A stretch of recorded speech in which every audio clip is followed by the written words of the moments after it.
सुखकरणी नमो नमो अम्बे दुःखहाराणि। निरंकर है ज्योति तुम्हारी, त्यों लोक फिले उजियरी। शशिलीलत मुख महाविशाला,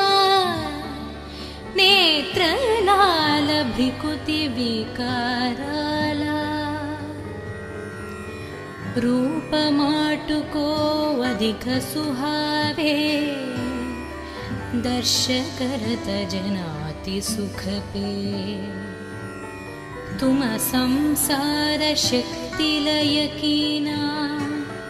पालना हेतु अन्न धन दिना। अन्नपूर्ण हुई जगपल तुम्हाय, आदि सुंदरी बाला। प्रलय कल सब नाशन हरी, तुम गुरि शिव शंकर प्यारी। शिव योगी तुम्हारे गुण गवे, ब्रह्म विष्णु तुम्हें नित ध्यवे। रूप सरस्वती को तुम धर दे, सुबुद्धि ऋषि मुनि नौबरा। धरायो रूप नरसिंह को, अम्ब प्रगट वै पादकर खंबा। रक्षा करी प्रहलाद बचायो, हिरण्यकुश को स्वर्ग पतयो। लक्ष्मी रूप धर जगमहिं, श्री नारायण अंग समाहि। क्षीर सिंधु में करत विलसा, दय सिंधु डिजै मनासा। हिंगालज में तुमिन भवानी, महिमामितना जत बखनी। मातंगी आरु धूमवती, माट भुवनेश्वरी। बागल सुखदटा, श्री भैरव तर जगतरनी। चिन्न भला भाव दुख निवारिणी, केहरी वाहन सोह भवानी। रांगुर विरचलता गवनी, करमें खप्पर खद्गा विराजे। जको देख कलदार भजे, सोहे अस्त्र औरा त्रिशूल जाते। उत्त शत्रु ही अशूला, नगरी कोटि में तुम्हिं विराजत। त्यों लोक में दंक बजत। शुंभ निशुंभ दानव तुम मरे, रक्त बीज शंखान संहारे।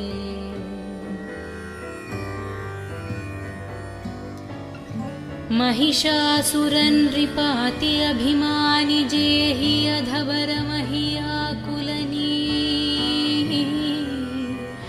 रूप करल कालिक धर सेन सहित तुमतिः संहारा।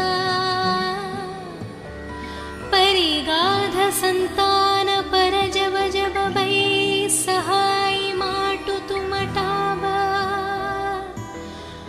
अमरापुरी आरु बसवलोक टाब, महिमा सब रहे अशोक। ज्वाल में नहाई ज्योति तुम्हारी, तुम्हें सदा पूजे नारा नारी। प्रेम भक्ति से जो यश गावे, दुख दारिद्र निकट नहीं नावे।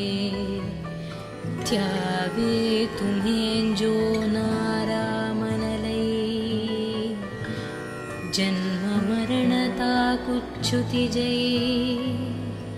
जोगी सुर मुनि कहत पुकरी योग न हो बिना शक्ति तुम्हारी शंकराचर जतप कीनो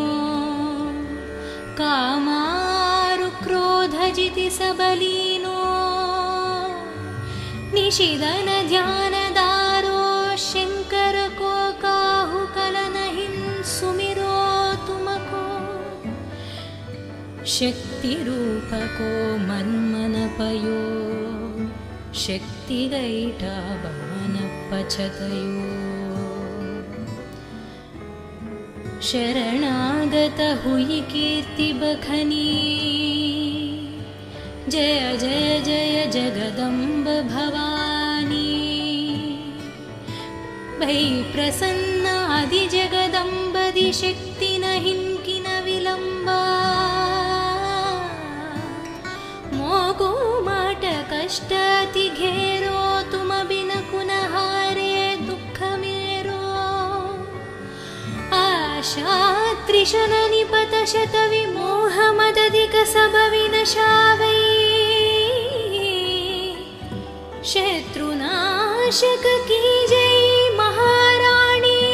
सुमिरो निकचित तुम्हें भवानी करो कृपा ही माट डैल रिद्धि सिद्धि दे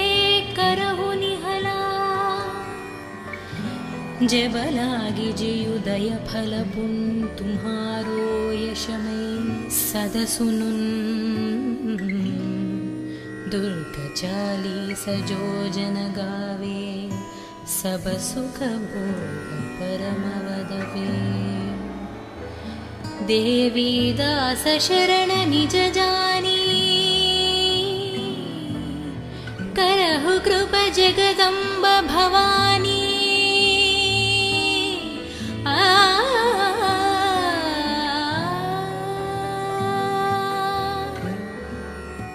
नमो नमो दुर्गे सुखकरणी नमो नमो अम्बे दुःखहाराणी निरंकर है ज्योति तुम्हारी त्यों लोक फिले उजियरी शशिलीलत मुख महाविशाला नेत्र लाल भ्रिकुति विकाराला रूप माटुको अधिक सुहावे दर्श करत जनाति सुख पे तुम संसार शक्ति लय कीना पालना हेतु अन्न धन दिना अन्नपूर्ण हुई जगपल तुम्हाय आदि सुंदरी बाला प्रलय कल सबनाशन हरि तुम गुरि शिव शंकर प्यारी शिव योगी तुम्हारे गुण गवे ब्रह्म विष्णु तुम्हें नितध्यवे रूप सरस्वती को तुम धर दे सुबुद्धि ऋषि मुनि नौबरा धरायो रूप नरसिंह को अंब प्रगट वै पाद कर खंबा रक्षा करी प्रहलाद बचायो हिरण्यकुश को स्वर्गपतयो लक्ष्मी रूपधर जगमहिन् श्रीनारायण अंग समाहि क्षीरसिंधु में करत विलसा दय सिंधु डिजै मनासा हिंगाल जमें तुमिन भवानी महिमामितना जतबखनी मातंगी आरु धूमवती माट भुवनेश्वरी बागल सुखदटा श्री भैरव तर जगतरनी चिन्न भला भाव दुख निवारिणी के हरि वाहन सोह भवानी लांगुर विरचलता गवनी करमें खप्पर खद्गा विराजे जको देख कलदार भजे सोहे अस्त्र औरा त्रिशूल जाते पुत्त शत्रु हि अशूला नगरी कोटि में तुम्हिन् विराजत तिरुवुन् लोकमें दंक बजत शुंभ निशुंभ दानव तुममरे रक्त बीज शंखान संहारे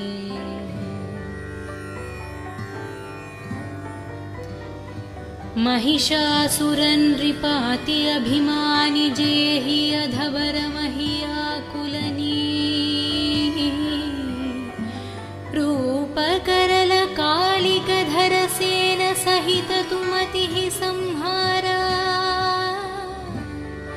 परिगाध संतान पर जब जब भई सहाय माटु तुमटाबा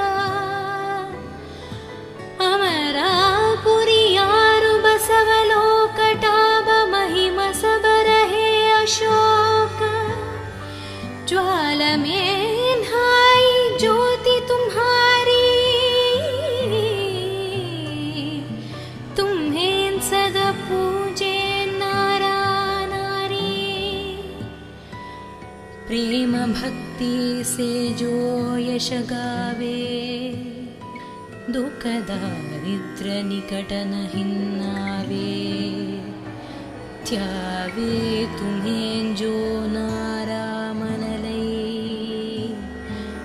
जन्म मरणता कुच्छुति जय जोगी सुर मुनि कहत पुकरी योग न हो बिना शक्ति तुम्हारी शंकराचर जतप कीनो कामारु क्रोध जिति सबलीनो निशिदन ध्यान दारो शंकर को काहु कल नहीं सुमिरो तुमको शक्ति रूप को मन मन पयो शक्ति गईटा मन पछतयो शरणागत हुई कीर्ति बखनी जय जय जय जगदम्ब भवानी भई प्रसन्न आदि जगदम्ब दि शक्ति नहीं किन विलंबा मोगो माट कष्ट अति घेरो तुम बिन कुनहारे दुख मेरो आशा त्रिशन निपत शत विमोह मदधिक सब विनशावै शत्रुनाशक की जय महारानी सुमिरो निकचित तुम्हें भवानी करो कृपहि माटडैलरिद्धि सिद्धिदे करहु निहला जबलागी जियुदय फल पुन तुम्हारो यशमय सद सुनुन दुर्ग चालीस जो जन गावे सब सुख भोग परम वदवे देवी दास शरण निज जानी करहु कृप जगदम्ब भवानी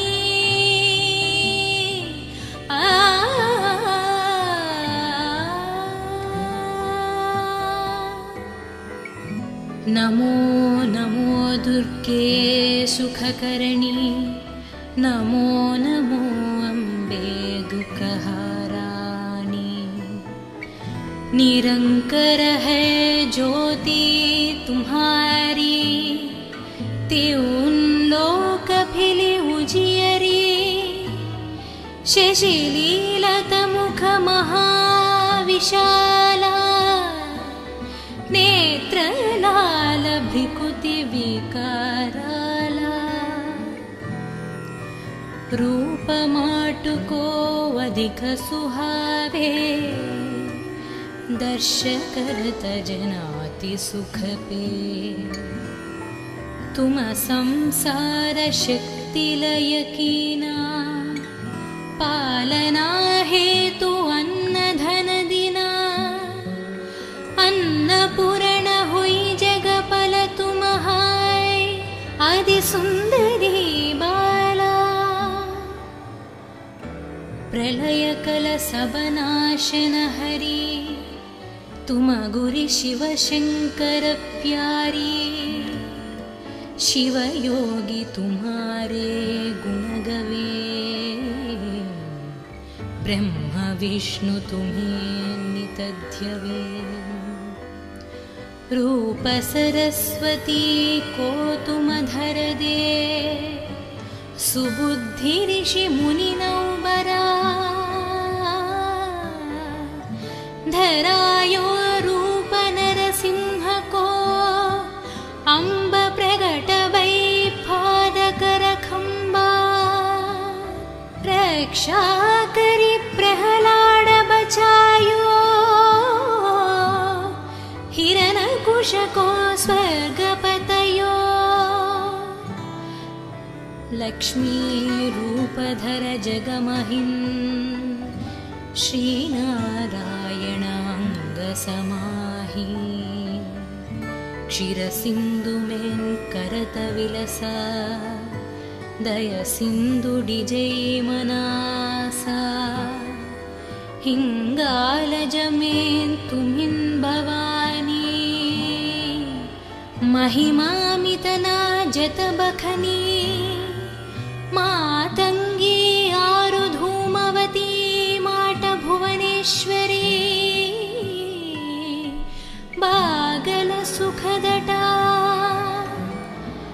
श्री भैरव तर जगतरनी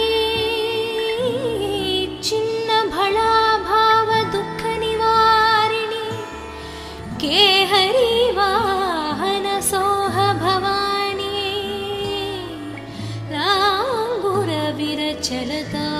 गवनी करमेन खप्पर खद्गा विराजे जको देख कलदार भजे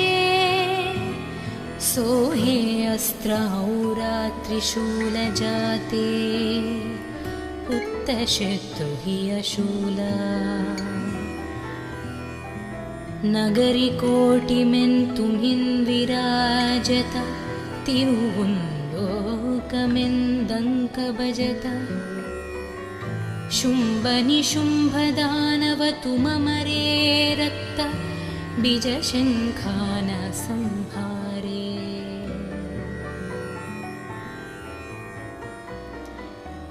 महिषासुरन नृपाति अभिमानि जेहि अधवर महियाकुलनी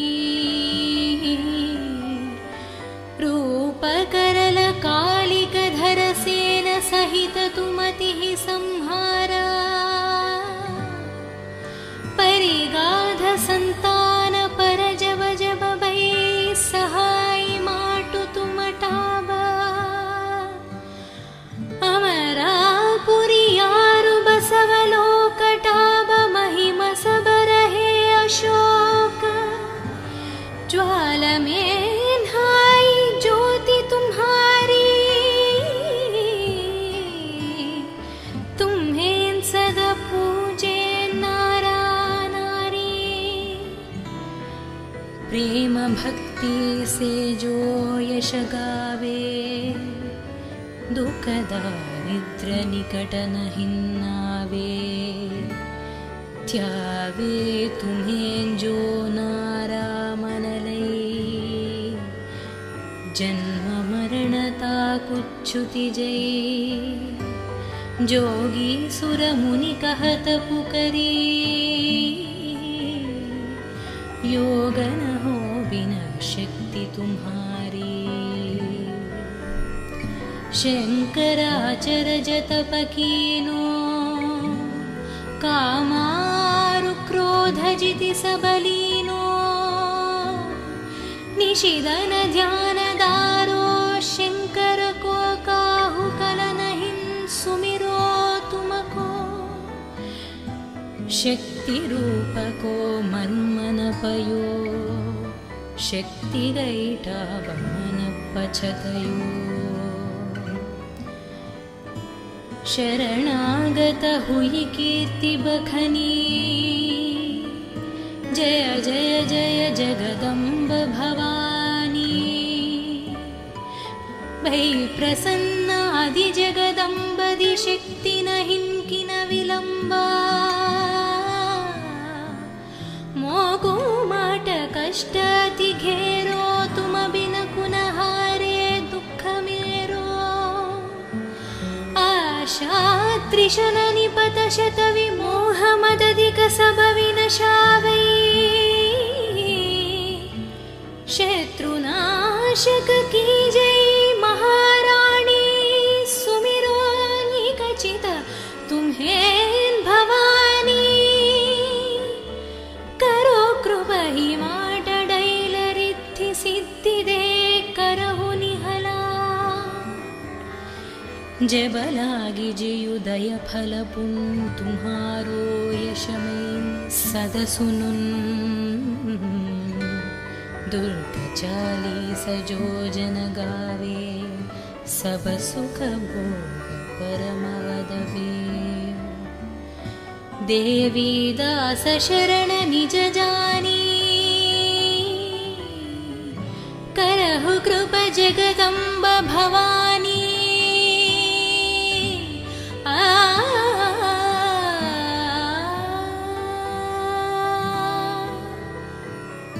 नमो नमो दुर्गे सुखकरणी नमो नमो अम्बे दुःखहाराणी निरंकर है ज्योति तुम्हारी त्यों लोक फिले उजियरी शशिलीलत मुख महाविशाला नेत्रलाल भ्रिकुति विकाराला रूप माटुको अधिक सुहावे दर्श करत जनाति सुख पे तुम संसार शक्ति लय कीना पालना हेतु अन्न धन दिना अन्नपूर्ण हुई जगपल तुम हाय आदि सुंदरी बाला प्रलय कल सब नाशन हरि तुम गुरि शिव शंकर प्यारी शिव योगी तुम्हारे गुण गवे ब्रह्म विष्णु तुम्हें नितध्यवे रूप सरस्वती को तुम धर दे सुबुद्धि ऋषि मुनि नौबरा धरायो रूप नरसिंह को अंब प्रगट भई पादकर खंबा रक्षा करी प्रहलाद बचायो हिरण्यकुश को स्वर्गपतयो लक्ष्मी रूपधर जगमहिं श्रीनारायण अंग समाहि क्षीरसिंधु में करत विलसा दय सिंधु डिजय मनासा हिङ्गालजमेन्तुमिन् भवानी महिमामितना जतबखनी मातङ्गी आरुधूमवती माटभुवनेश्वरी बागलसुखदटा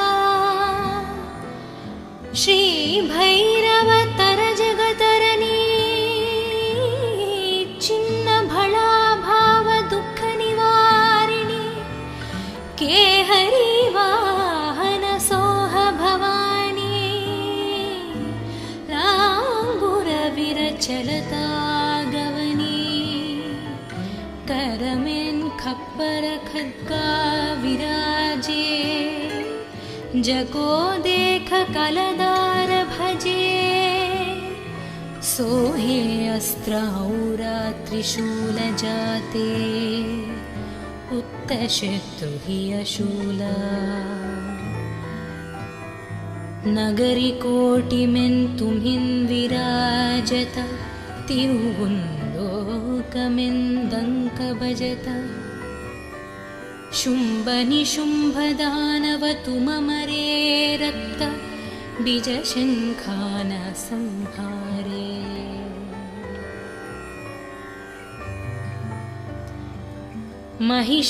महिषासुरनृपाति अभिमानि जेहि अधवर महियाकुलनी रूपकरल कालिकधर सेन सहित तुमतिः संहारा परिगाध संतान पर जब जब बै सहाय माटु तुमटाबा अमरापुरियारु बसवलोकटाब महिम सबरहे अशोक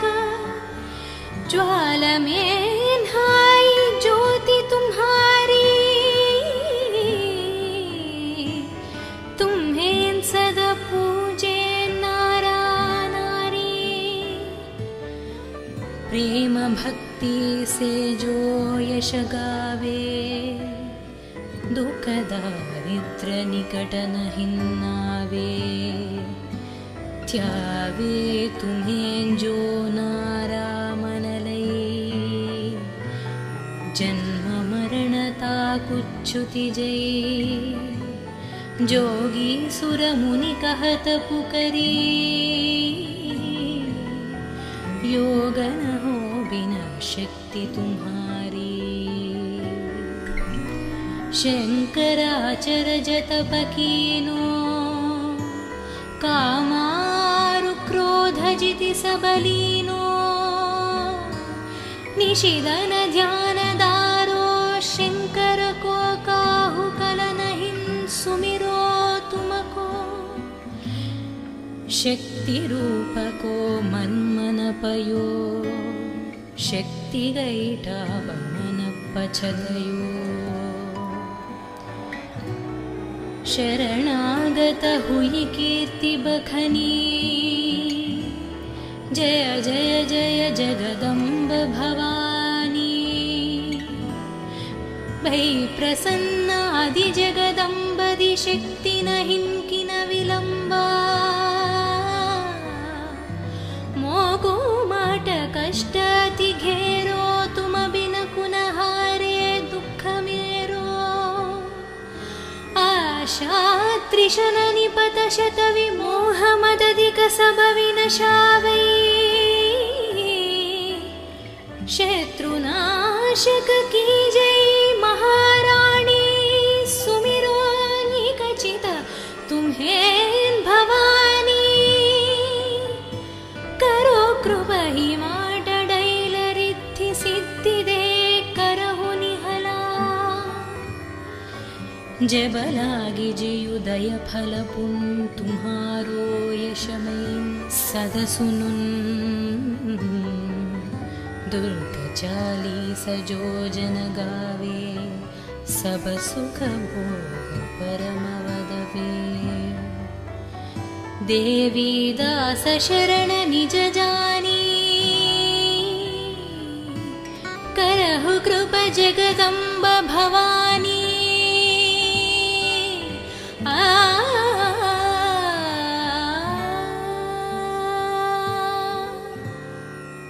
नमो नमो दुर्गे सुखकरणी नमो नमो अम्बे दुःखहाराणि निरंकर है ज्योति तुम्हारी त्यों लोक फिले उजियरी शशिलीलत मुख महाविशाला नेत्रलाल भ्रिकुति विकाराला रूप माटुको अधिक सुहावे दर्श करत जनाति सुख पे तुम संसार शक्ति लय कीना पालना हेतु अन्न धन दिना अन्नपूर्ण हुई जगपल तुम हाय आदि सुंदरी बाला प्रलय कल सबनाशन हरि तुम गुरि शिव शंकर प्यारी शिव योगी तुम्हारे गुण गवे ब्रह्म विष्णु तुम्हें नित ध्यवे रूप सरस्वती को तुम धर दे सुबुद्धि ऋषि मुनि नौबरा धरायो रूप नरसिंह को अंब प्रगट वै पादकर खंबा रक्षा करी प्रहलाद बचायो हिरण्यकुश को स्वर्गपतयो